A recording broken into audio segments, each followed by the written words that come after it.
ei zanin chu I love Aizawl ti intar na mun khat labiak in bul kong chung lama tanga kal chuan Aizawl bridge thlang kan te theng chu chulai hmuna chuan naupang ho ka valen pui ve ekati a hmun hi naupang tan chuan nuam khop maya ai tuna kan hmu ki lai chak lama khian fountain an ti ang kha an siama ti chuanin a hmun hma hi a zau vak lo nain an hmang thiamang reng chu katia naupang lawm tur thil a tam khop maya naupang han ti a khan kum som pali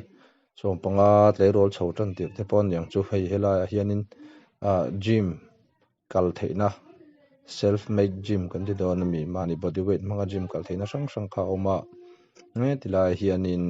tuna naupang ina ti ang hen han ban vel na tur ban tha chak tan chuanin hei anuam khop maya kan ban zet zet mai kan no ban la po khang kan ti ve thina anuam khop mai tiang kha boka helai hian gym ang reng deuh ni china ka soi do ang khana oma heng ti sang sang hi chuanin hei naupang ho pan nuam an ti khop maya ti hian an bana zong ti ang deuh khanin an ban phei zet zet mai ni helai hmun hi to tun tam to khop mai hian hu khoi lamai ti tiang anu khoi lama ke ni po zanin a hen kan vakal ve a hei hi smart city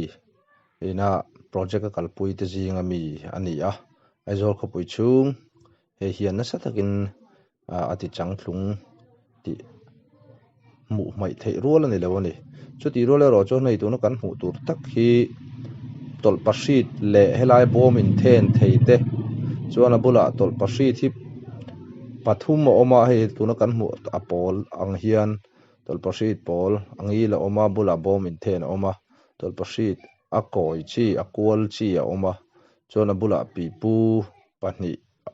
chuan theina a awm boka chuan a bula hian tolpahrit a awm leh boka chulai chu kan soi du chu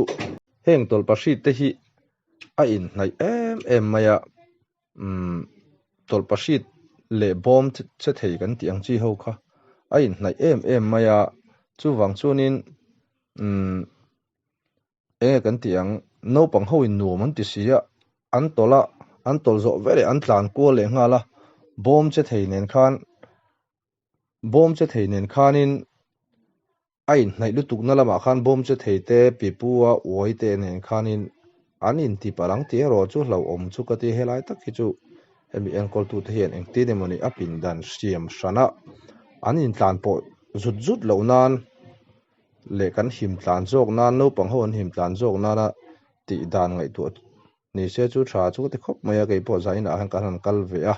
naupang dangan nuam an sa khok to sia pipun la wai bok bom che then lo in then to bok naupang mania la in sa seng thalei thelo le ngai tu na mang zau lo na chun tlan le pop zel mai sia anin tlo fu lo chau zela kan lo ip choi maya ti chuan chulai vel bor chu